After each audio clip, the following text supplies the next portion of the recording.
So we talked about 2 of Erik Erikson's 8 stages of psychosocial development. The first was trust versus mistrust, which happens from birth until about 2 years old. Then there's autonomy versus doubt, and that occurs during the toddler years.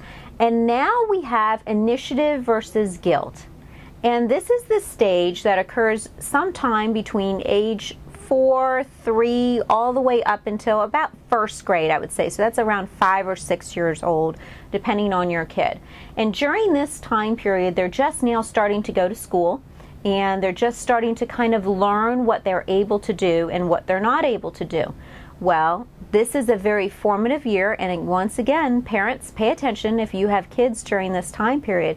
They need to be able to have a sense that they can take initiative, which means they need to be able to do, if they have homework or if they have an assignment, even at this little preschool age, do it themselves.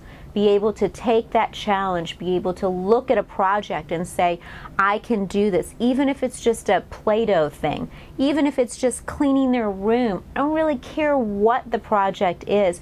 They need to be able to do it and be able to take the initiative of wanting to get something done and then achieving the task, even if it's a small task. Now, here's where we parents often go wrong.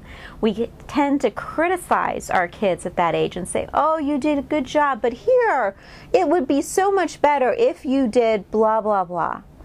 When that happens, what you're really doing is instilling a sense of guilt in the child. So then the child walks around feeling like, what I do isn't good enough. And if what they do isn't good enough or their best isn't good enough, then they constantly feel this sense of guilt about, I can't do anything right, I have to take on other people's stuff, I have to do this all the time. It's this overwhelming sense of a guilt that lasts all the way into adulthood. This is not good.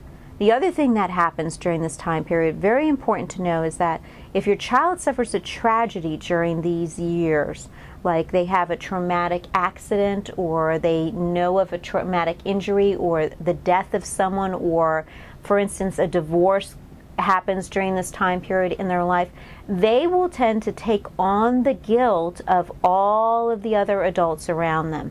So that guilt can also transfer into them. So you as a parent could do a great job during this time period, but if at the end of a tragedy that they resolve that tragedy by taking on more guilt, then they wind up in the guilt category.